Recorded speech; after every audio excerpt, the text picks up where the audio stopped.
La segunda sala entra en sesión. Alegato de admisibilidad, causas roles 3371, 3372.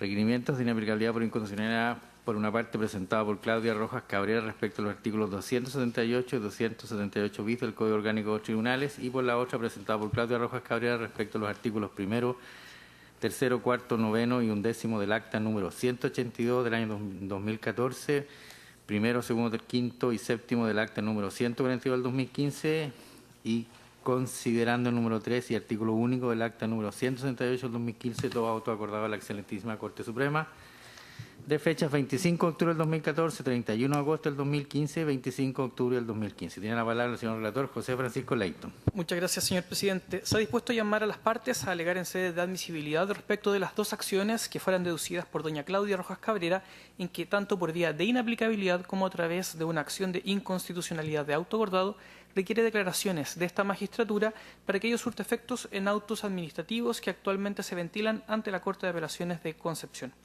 En la primera acción deducida, correspondiente al rol 3372, solicita se declare como contrarias a la Constitución Política grupos de normas contenidas en las diversas actas de pleno ya enunciadas de la Corte Suprema. Y, en lo que respecta a la causa rol 3371, requiere de inaplicabilidad de las normas contenidas en los artículos 278 y 278 bis del Código Orgánico de Tribunales. En detalle, hace presente que la normativa de los autos acordados establece que si constan 3 o más medidas disciplinarias o 2 o más cuando una de ellas sea la suspensión de funciones, el evaluado quedará calificado o deberá calificársele en lista deficiente. A su turno, la preceptiva legal impugnada por vía de inaplicabilidad reafirma tal carácter con similar redacción y prescribiendo idéntica sanción para el funcionario judicial que sea calificado en dichos términos. La señora Rojas refiere que en los antecedentes administrativos que se tramitan actualmente en la Corte de Apelaciones de Concepción se han aplicado las normas de los autos acordados impugnados, siendo sancionada en doble oportunidad. Lo anterior, dado que en noviembre de 2016 fue calificada con nota 6.7, pero en lista deficiente, sanción notificada en diciembre del mismo año a su respecto.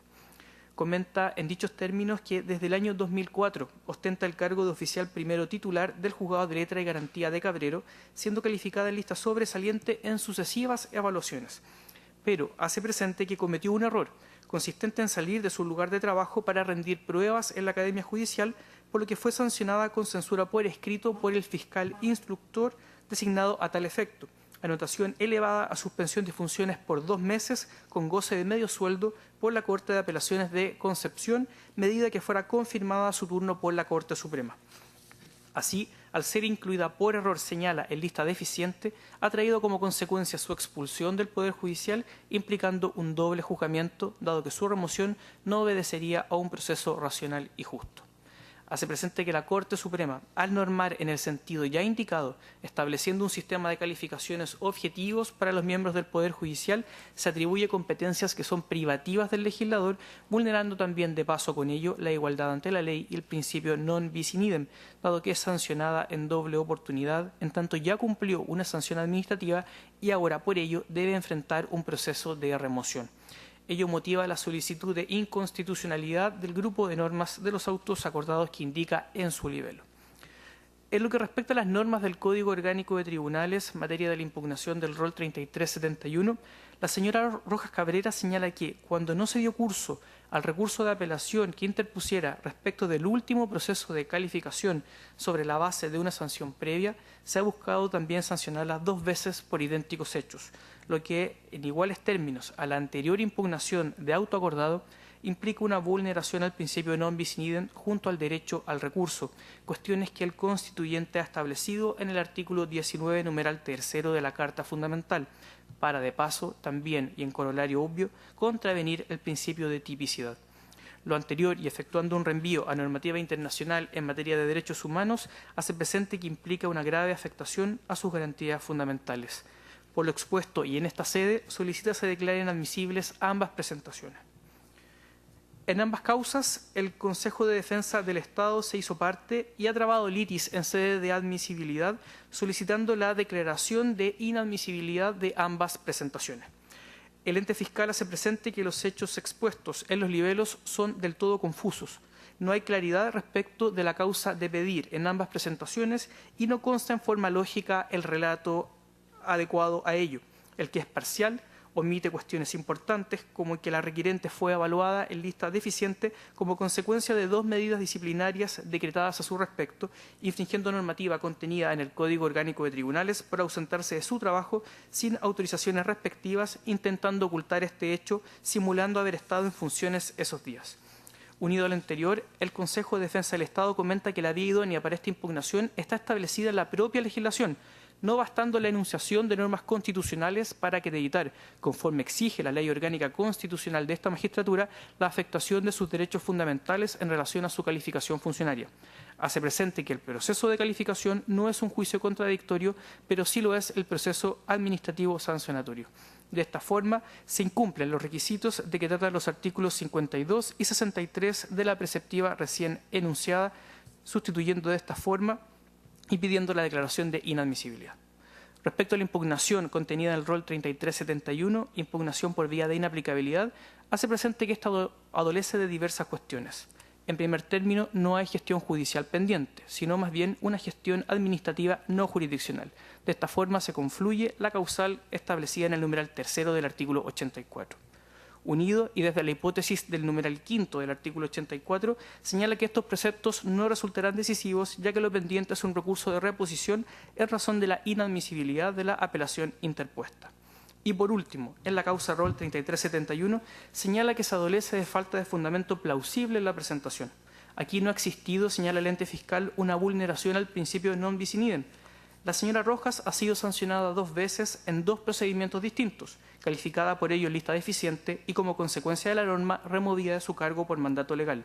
No es una doble sanción en ningún caso, por lo que procede a declarar la inadmisibilidad de esta presentación. Concluyo señalando, señor presidente, que se han anotado en forma para alegar en la vista del día de hoy las abogadas por la parte requirente y por el Consejo de Defensa del Estado. Muy bien, muchas gracias. Entonces, por la requirente, alega el abogado Claudio Rojas Cabrera hasta por 15 minutos. Tiene la palabra. Muchas gracias, señor presidente. Con la venida de este excelentísimo tribunal, procedo a formular mi alegato en forma conjunta respecto de la admisibilidad de una cuestión de inconstitucionalidad, perdón, de inaplicabilidad por inconstitucionalidad y además por el control de auto acordado ya enunciado, promovido por mi parte, solicitando de ella se declare su admisibilidad y se permita continuar su tramitación hasta que este excelentísimo tribunal pueda pronunciarse sobre el fondo. El tema de admisibilidad es el llamado que nos convoca el día de hoy, central para esta parte, y hago un mínimo chequeo de los requisitos que al efecto se establece en faz negativa, tanto por el artículo 47, letra F, como por el artículo 37C de la Ley Orgánica Constitucional de este excelentísimo tribunal. Primero, que exista gestión pendiente ante un tribunal ordinario especial. Tal como lo señaló el señor relator, efectivamente existe una gestión pendiente constituida por la apelación de la calificación de la que fui objeto durante el año 2016, en que fui evaluada con nota 6,7. Sin embargo, figuro lista deficiente. Ello no va a ser producto de una sanción o de un proceso, un sumario administrativo, sino por lo estatuido de los artículos 278, inciso quinto, y 278 bis del Código Orgánico de Tribunales, y además por aplicación de los apartados tercero, noveno y 11 del acta 182-2014, asimismo por los apartados segundo, quinto y séptimo del acta 142-2015 y del artículo único del acta 178-2015. Todo ello me sitúa en una eventual remoción de mi cargo y, como vuelvo a insistir, esto no será producto de un proceso legalmente tramitado. Esta causa en este minuto se encuentra paralizada, está conociendo de ella la Ilustrísima Corte de Apelaciones de Concepción bajo el rol 3562-2016, caratulados apelación de la calificación del oficial primero juzgado de letra y garantía de Cabrero, señora Claudia Rojas Cabrera. Dice que se refiere a una gestión en tramitación, es decir, en cualquier oportunidad que ésta se encuentre. El sentido de gestión debe comprenderse, o la acepción de gestión debe comprenderse en un sentido amplísimo, incluye a todos los juicios, procesos o procedimientos desde las más diversas clases, así lo sostiene por lo menos el profesor Fernando Senger Giannoni. También debe existir un pronunciamiento judicial pendiente en todos los órdenes jurisdiccionales, ya sea primera o segunda instancia, casación o bien procedimientos especiales. Debe tratarse también de una gestión que no ha concluido, en la cual no ha recaído sentencia firme, y respecto de la acción de inaplicabilidad debe promoverse in limine litis. Respecto de si hay o no gestión pendiente, se ha entendido por este excelentísimo tribunal en diversas sentencias que lo hay cuando no se ha fallado un recurso, o bien a propósito de haberse declarado inadmisible un recurso de protección y se solicitó reposición. En cuanto a la legitimación activa, tratándose de la inaplicabilidad puede ser cualquiera de las partes o bien el juez que conoce el asunto. Tratándose del control de autos acordados, esta acción o permite impetrar esta acción al presidente de la República, a ambas cámaras que cuenten al menos con 10 miembros, o a cualquier parte o persona que sea parte en una gestión judicial pendiente ante un tribunal ordinario o especial, o desde la primera actuación en el procedimiento penal, en donde se vean vulneradas las garantías constitucionales por parte del requirente. No cabe la menor duda que soy parte en esta gestión judicial, desde que existe un órgano del Estado que se supone está fallando, está conociendo de ella conforme a derecho, y en donde por mandato, además de estos apartados de enunciado que corresponden a las actas ya singularizadas, se me están afectando derechos tan graves como, por ejemplo, el derecho al trabajo y el ejercicio de mi cargo de titular. En cuanto al requisito que no exista pronunciamiento previo del Tribunal Constitucional respecto del mismo vicio en el control preventivo, tratándose de la acción de inaplicabilidad, o bien que no exista pronunciamiento del Tribunal Constitucional respecto de los autos acordados o algunas de sus disposiciones en una sentencia previa y que diga relación con el mismo vicio, revisada la historia de la ley en la fase parlamentaria tratándose de la acción de inaplicabilidad, no existe el mismo reproche que hoy se denuncia. Lo mismo ocurre respecto de los autos acordados. No existe el mismo vicio que hoy, nos convoca esta acción. Como cuarto punto está la impugnación de un precepto legal que contraría o que produzca efectos contrarios a la Constitución. Me he referido extensamente tanto en mi requerimiento a este punto, pero hago especial énfasis en lo dispuesto en los artículos 278, inciso quinto, y 278 bis del Código Orgánico de Tribunales, los que tienen rango de ley y que obviamente van a producir efectos contrarios a la Constitución, en este caso concreto, en el caso de auto, en el caso que nos ocupa. Pues bien, excelentísimo tribunal, estamos en presencia de preceptos legales que se encuentran plenamente vigentes, que son aplicables a este caso concreto, evidenciando una fuerte contradicción con las normas constitucionales, desde que mi parte se verá removida o destituida de su cargo, no por el proceso de calificaciones, donde, vuelvo a insistir, se me calificó con nota 6,7, lo que para las dos primeras actas, tanto para la 182-2014 y 142-2015, constituyen presunción de correcto desempeño. Por lo tanto, estamos en presencia de una eventual remoción que no va a ser como consecuencia de un debido proceso. No voy a tener derecho a ser oída, a presentar pruebas, a derecho a optar por el recurso, en la revisión a doble instancia. Recordemos sobre el punto que la Ilustrísima Corte de Apelaciones, al conocer primitivamente del recurso de apelación, ya casi en la antesala de la vista del recurso, lo declara inadmisible por improcedente, sin siquiera, en caso de duda, tal como lo dispone el artículo 276 del Código Orgánico de Tribunales, optar por el derecho al recurso, que es uno de los elementos que configura la garantía constitucional del debido proceso.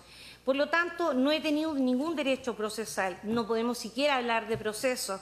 La remoción no será producto del proceso calificatorio en sí, o de que se me haya aplicado como una medida disciplinaria o producto, vuelvo a insistir, de un sumario administrativo. Lo será por defecto del sistema. ¿Y de qué sistema, excelentísimo tribunal? Del sistema informático.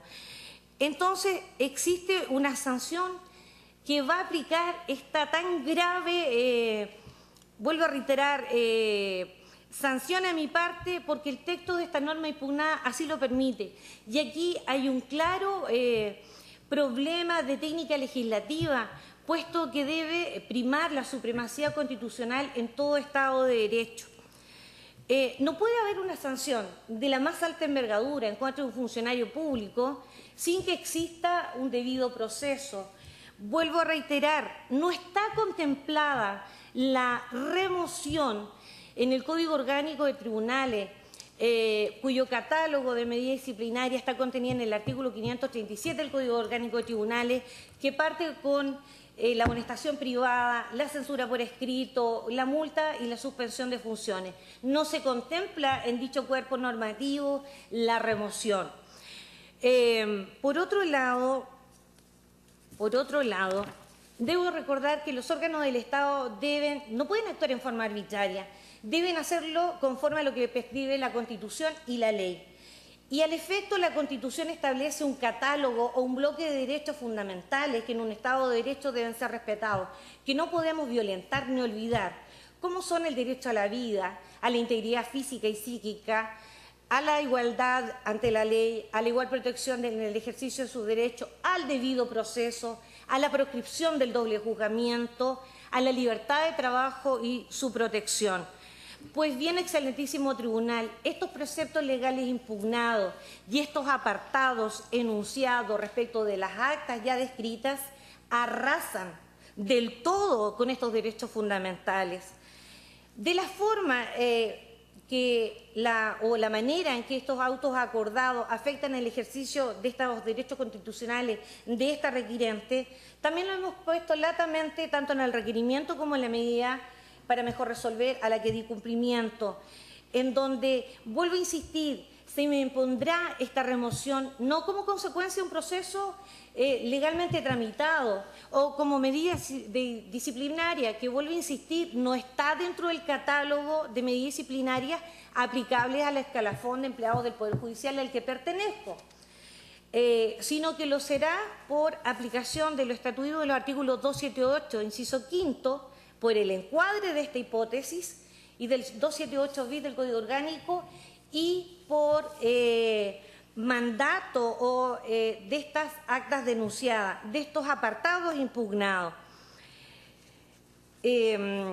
En cuanto a que estas normas resulten decisivas para la resolución del asunto, sin lugar a dudas, estas tantas veces aludidas normas constituidas por el artículo 278, inciso quinto y 278 bis del Código Orgánico de Tribunales, resultan ser normas decisorias en el asunto. Y son decisorias porque determinan la forma cómo se va a resolver el asunto. ¿Y cómo se va a resolver el asunto, excelentísimo tribunal? Contrario a la Constitución.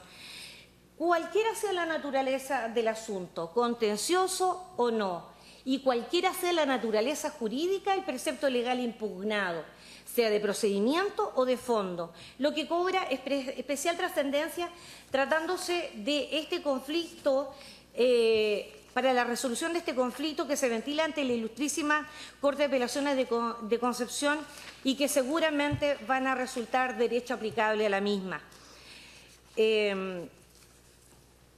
En cuanto a que esto no es un reclamo en el sentido de que no me agradó la nota o que estoy reclamando respecto de procesos disciplinarios ya agotados, fenecidos, o de medidas disciplinarias que ya fueron aplicadas y cumplidas.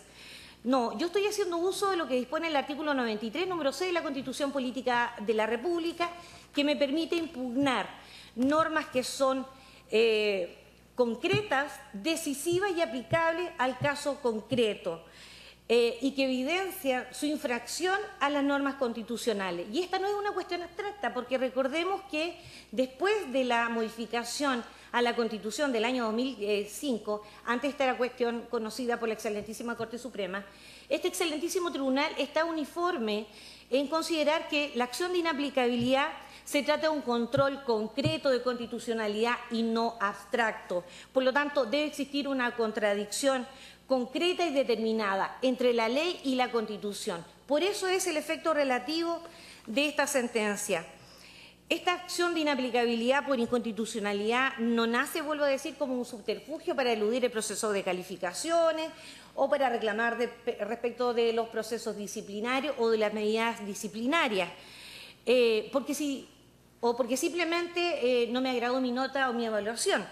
Muy por el contrario, porque si estuviésemos en un Estado de Derecho donde se estuvieran cumpliendo las garantías constitucionales, estaríamos esperanzados en la apelación que todavía está pendiente, no está resuelta como lo sostiene el Consejo de Defensa del Estado, fue resuelta parcialmente y además existe un recurso de reposición. Entonces, estaríamos muy esperanzados, como bien digo, en lo que resuelva la Ilustrísima Corte, pero resulta que la situación acá es muy contraria. Estamos frente a un órgano del Estado que no está actuando conforme a lo que dispone la Constitución. Como punto número 7, que esta impugnación esté fundada razonablemente o que tenga motivo razonable o plausible. Efectivamente, esta parte entiende que se encuentra satisfecho este presupuesto desde que el requerimiento es inteligible. Se tiene una idea clara de las cosas, hay una exposición clara de los hechos, de la forma como los preceptos legales contrarían a la Constitución y las normas constitucionales que se encontrarían vulneradas. Lo importante es que sea inteligible para este excelentísimo tribunal, en términos tales que este excelentísimo tribunal pueda conocer cuál es la pretensión del actor y el asunto sometido a su conocimiento. No se trata de una excelencia analítica, no se trata de una forma pormenorizada. Aquí lo único que hay que chequear es que los fundamentos de mi acción sean sólidos y convincentes. En cuanto a los requisitos del requerimiento de constitucionalidad de los autos acordados y que ha sido reprochado también por lo extenso, por el Consejo de Defensa del Estado, que sea extenso no le resta mérito. Se ha hecho una relación circunstanciada de cómo ocurrieron las cosas. Lamentablemente eso me ocurrió a mí y las garantías constitucionales que estos autos acordados, vulneran, son precisamente este bloque de aseguramiento de derechos fundamentales a los que ya he hecho referencia. Pero en especial pongo énfasis en el derecho a la vida. En este instante me encuentro suspendida de funciones, pese a que ya cumplí mi medida de suspensión de funciones, y ni siquiera voy a mencionar el hecho de que fui condenada a suspensión de funciones por 2 meses, con goce de medio sueldo. Ya me fue notificada el 16 de diciembre, pero resulta que ya figura inscrita en mi hoja de vida en agosto. ¿Cómo es eso posible? Por otro lado, ni siquiera voy a hacer mención de que los medios sueldos no me han sido pagados, porque esa no es la directriz de la presente acción. Pero el derecho a la vida aquí sí que está en riesgo, puesto que esta requirente carece de los medios más básicos a los que tengo derecho como por ser parte de la dignidad de una persona.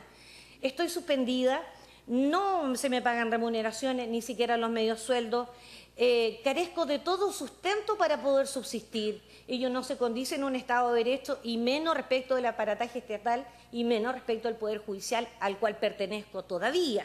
Aún no he sido desvinculada. Y respecto, especial énfasis también de la proscripción del doble juzgamiento, se me condenó a la medida de censura por escrito, sí, y además a la suspensión de funciones, que como bien digo fue notificada fuera del periodo calificatorio, sin embargo me fue inscrita con anterioridad. Pues bien, no puede ser que una medida, ¿cierto?, esto es como una especie de pool jurídico, sea aplicada y además concurra, no sé, como una especie de medida compleja. Su tiempo terminó, ¿puede redondear? Por supuesto que sí, excelentísimo tribunal. Esta parte entiende que y solicita se declare la admisibilidad por darse cumplimiento a cada uno de los requisitos legales y constitucionales para ello, solicitando que prime el criterio garantista de la admisibilidad de este tipo de acciones por el principio de supremacía constitucional y abogo por el principio indubio pro admitere. Así concluyo mi alegato, excelentísimo tribunal. Muchas gracias. En segundo lugar, por el Consejo de Defensa del Estado, alega la consejera Javiera Blanco Suárez, hasta por 15 minutos. Tiene la palabra.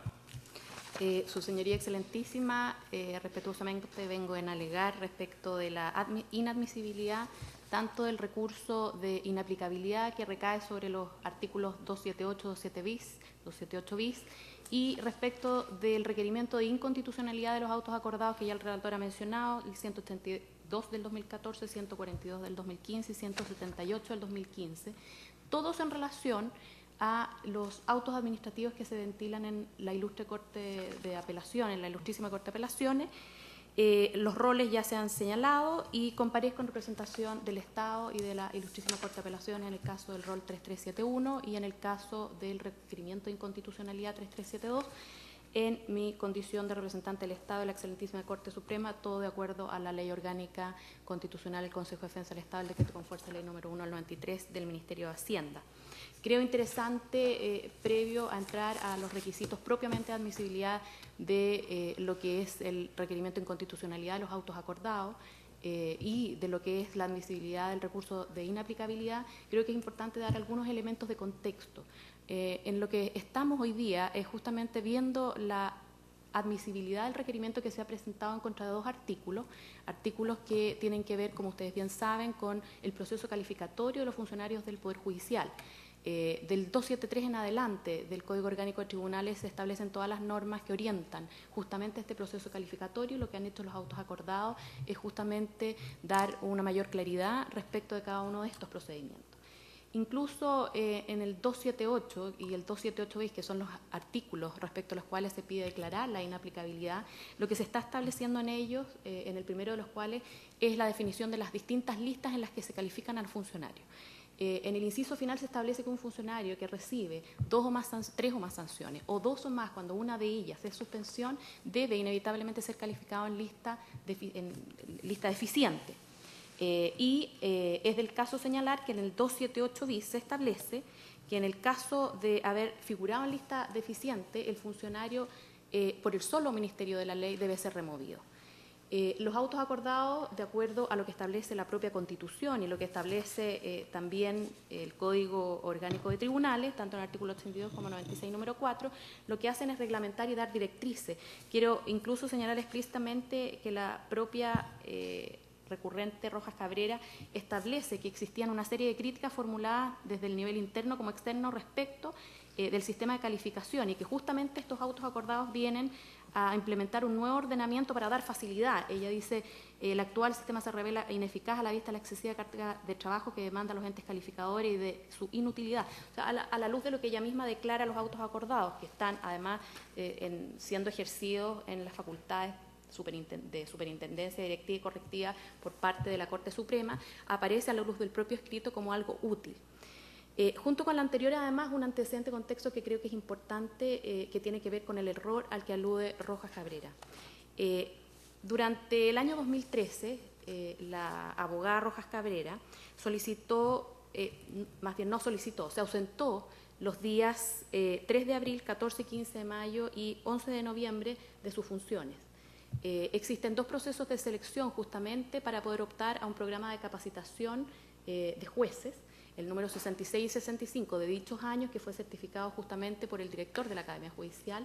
El día 3 de abril del año 2013, Rojas Cabrera concurre a dar el examen de conocimiento en Concepción, en un hotel del lugar, que es el Hotel Diego Almagro, y los días 14 y 15 de mayo concurre a dar el examen psicométrico, uno grupal y otro individual, uno en dependencias de la Academia Judicial y el otro en dependencias de una consultora, que es CGE. El día 11 de noviembre de ese mismo año, en el proceso de selección número 66, Rojas Cabrera lo que hace es concurrir a dar el examen de conocimiento para el proceso de selección de este programa de formación de juez.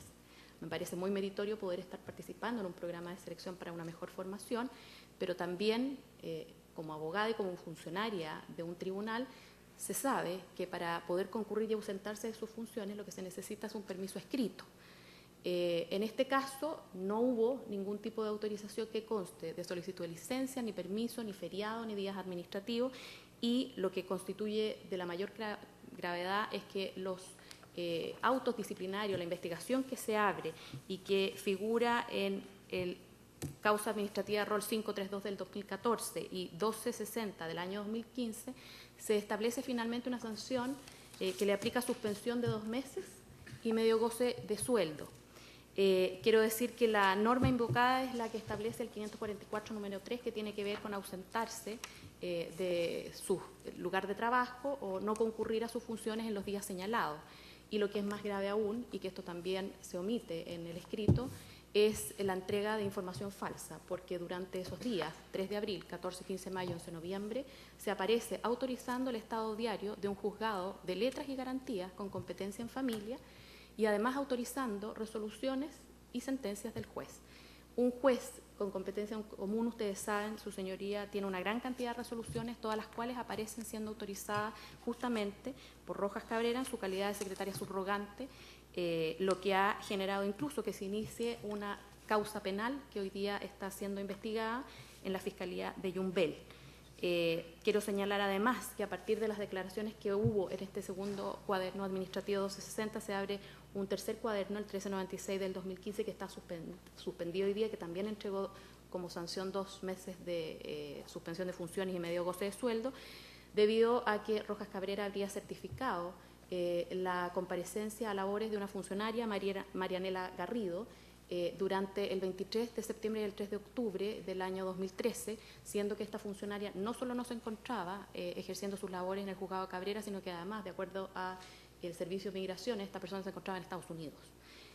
Gracias a esa certificación de que ella habría concurrido todos los días a trabajar, se le pagó su remuneración íntegra. Rojas Cabrera fue suspendida de sus funciones entre el 16 de diciembre y el 16 de febrero del año 2017.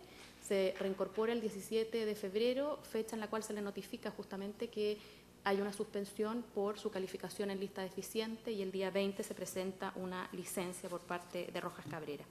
Habiendo dicho esta parte de la información que me parece importante porque se omite en los escritos del recurso de inaplicabilidad y de inconstitucionalidad, me quiero referir ahora sí a las causales que se requieren para la admisibilidad del recurso de inaplicabilidad y del recurso de inconstitucionalidad, los requerimientos. En el caso de la admisibilidad de lo que tiene que ver con el recurso de inaplicabilidad, todos regulados en el artículo 80, 84, me voy a referir a la falta de requisitos establecidos en el artículo 80, 84, número 3, 5 y 6. En el artículo 80 lo que se señala es que se debe haber una clara exposición de los hechos y fundamentos que motivan la presentación, además de cuáles son las normas transgredidas. Hoy, claramente, a partir de lo que hemos podido escuchar hoy día, a partir de los escritos, no hay mucha claridad de lo que se está solicitando. Queda la duda de si realmente lo que se solicita es que se deje sin efecto el proceso calificatorio que va entre el 31 de octubre del 2015 al 1 de noviembre del 2016, que se deje sin efecto ese proceso calificatorio porque la notificación respecto a ese proceso se produjo con fecha posterior, es el 16 de diciembre, que ese proceso calificatorio no podría haber incorporado sanciones que tienen que ver con procesos disciplinarios del 2014-2015, que lo que se está pidiendo es más bien el haber incurrido en un non bis in idem 2 veces la misma sanción por los mismos hechos.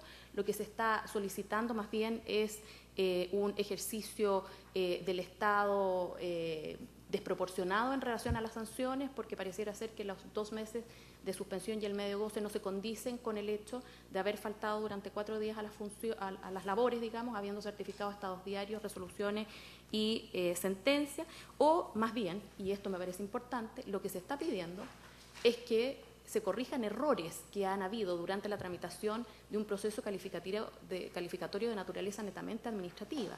Aquí lo que se nos ha expuesto es que hay un error en la notificación, que hay un error en la incorporación al sistema registral. Pues bien, si es así, nos encontramos ante un problema de proceso en el ámbito administrativo y no jurisdiccional. Y lo que correspondería es salvar dichos errores a partir del procedimiento que está regulado para estos fines, recursos a los cuales por de pronto la recurrente ha hecho uso, que es el recurso de apelación, que fue declarado inadmisible, y un recurso de reposición ante la Corte Suprema. Quiero señalar además que de acuerdo también al artículo 84, número 3, se solicita para la admisibilidad que exista una gestión judicial pendiente. Este es un punto bien importante porque se ha aducido que la gestión judicial pendiente sería la reposición ante la Ilustrísima Corte Suprema. Pues bien, lo que nosotros sabemos es que la reposición se está refiriendo exclusivamente a la posibilidad de dejar sin efecto la inadmisibilidad de la apelación que se hizo, que se presentó en la Ilustrísima Corte de Apelaciones de Concepción, y un pronunciamiento respecto de una parte de la apelación respecto a la cual no hubo ningún tipo de pronunciamiento por parte de la Corte. Claramente estamos en presencia del proceso administrativo previsto para las calificaciones del Poder Judicial, dicho sea de paso, calificaciones a las que están expuestos todos los funcionarios públicos. Quiero decir que esto y el hecho de que haya una reposición en un tribunal, en este caso en la Corte Suprema, no transforma lo administrativo en jurisdiccional. La presentación del recurso de reposición no va a transformar la naturaleza propiamente administrativa de esto en jurisdiccional. Quiero leer lo que señala Correa Sutil el año 2011. Dice: debe tratarse de una gestión que se siga ante un tribunal ordinario especial, lo que excluye procesos ante instancias administrativas. Y dice: la gestión debe estar efectivamente pendiente y no agotada, de modo que si la parte interpone un recurso de reposición que la ley declara improcedente para así mantener pendiente una gestión, no obsta la inadmisibilidad del requerimiento. También se exige como admisibilidad en el 84 número 5 que lo que se resuelva en esta gestión judicial pendiente sea decisivo para la resolución del asunto o que no tiene aplicación en la resolución. La gestión judicial pendiente a la que alude Rojas Contreras tiene que ver con la reposición en la Corte Suprema para que ella se deje sin efecto la declaración de inadmisibilidad y se pronuncie sobre una parte que fue omitida. O sea, en ningún caso la reposición va a permitir pronunciarnos respecto del fondo del asunto. Por lo tanto, tampoco se cumpliría ese requisito. Y finalmente, el fundamento plausible establecido en el 84 número 6 tampoco se establecería ni estaría presente en el recurso de inaplicabilidad, toda vez que, invocando la Convención Interamericana de Derechos Humanos y el Pacto Internacional de Derechos Civiles y Políticos, lo que tenemos es un conflicto de legalidad. Ustedes saben que los tratados, una vez que han sido aprobados por el Congreso, adquieren rango legal. No habría una norma constitucional transgredida. Y respecto de las normas constitucionales que se señalan al artículo primero, inciso primero, el artículo quinto, inciso segundo, en los casos del artículo 6 y 7, el artículo 19, son todas normas constitucionales respecto a las cuales no hay una claridad de qué es lo que se transgrede. Hay una descripción doctrinaria, pero no queda claro de qué manera estas normas quedan transgredidas en los autos administrativos por aplicación de los artículos 278 y 278 bis. Finalmente, también señalar que en relación a lo que es el recurso de constitucionalidad, de inconstitucionalidad, perdón, el requerimiento, todo lo que tiene que ver con los requisitos de admisibilidad establecidos en los artículos que están especialmente establecidos para lo que son autos acordados, en el artículo 52 y 63 de la Ley Orgánica Constitucional del Tribunal Constitucional, tampoco se cumplen. Es necesario señalar que lo que se pide por el artículo 52 es mencionar con precisión de qué manera lo dispuesto en el auto acordado afecta el ejercicio de los derechos fundamentales, y el 63 establece que el requerimiento nuevamente tiene que tener hechos y fundamentos claros y claridad también en las normas transgredidas. Lo primero que carece esta presentación, tal como lo he dicho en el recurso de inaplicabilidad del requerimiento, es una falta de claridad en la exposición de los hechos. No sabemos qué se está pidiendo, no sabemos cuál es la causa a pedir. Es, de nuevo, que se deje sin efecto un proceso calificatorio, que se salven los errores administrativos del procedimiento, que no corresponde hacerse cargo de sanciones de años anteriores. Aquí lo que tenemos más bien es una solicitud de corrección de irregularidades administrativas y no de inconstitucionalidad de normas. Hay una exposición parcial de los hechos, ya hemos señalado que hay una serie de antecedentes que fueron omitidos y que adquieren toda relevancia a la hora de poder pronunciarse sobre esto respecto de las investigaciones que dieron origen a las sanciones disciplinarias, y también la falta de requisitos establecida dentro de las causales de admisibilidad para un requerimiento de inconstitucionalidad contra autoacordados, que tiene que ser el medio idóneo para ello. A nosotros, definitivamente, como Consejo y representante del Estado, y en este caso la Corte de Apelación y la Corte Suprema, no nos parece que los recursos de inconstitucionalidad y un recurso de inaplicabilidad se transformen en las vías para instrumentalizar y dejar sin efectos procesos propiamente administrativos y calificatorios de un organismo como es el Poder Judicial. Para ello se establecen procedimientos propios administrativos que incluyen posibilidades de recursos, como fueron los que Rojas Cabrera hizo uso tanto en la Corte de Apelaciones de Santiago como ante la Corte Suprema. Nos parece, además, que esto podría ser justamente una ventana que se abre arriesgada de poder utilizar, instrumentalizar estos medios para afectar procesos disciplinarios. Hoy día todos los funcionarios estamos expuestos a una calificación que nos permite además decretar idoneidad, permite mejorar el desempeño de las instituciones en términos de eficacia y de eficiencia, y por lo tanto, su señoría, excelentísima a través de estas exposiciones, tanto de los antecedentes de contexto como del incumplimiento de los requisitos de admisibilidad establecidos en el artículo 52, 63 y del artículo 80, 84, todos de la Ley Orgánica del Tribunal Constitucional. Nosotros solicitamos que se declare inadmisible el requerimiento de inaplicabilidad del 278, 278 bis del Código Orgánico y se declare inadmisible el requerimiento de inconstitucionalidad de los autos acordados que fueron expedidos por la Corte Suprema en relación también a los procesos calificatorios. Bien, muchas gracias. ¿Alguna pregunta? ¿No? Gonzalo. A ambas partes, ¿cuán autónomos son estos requerimientos?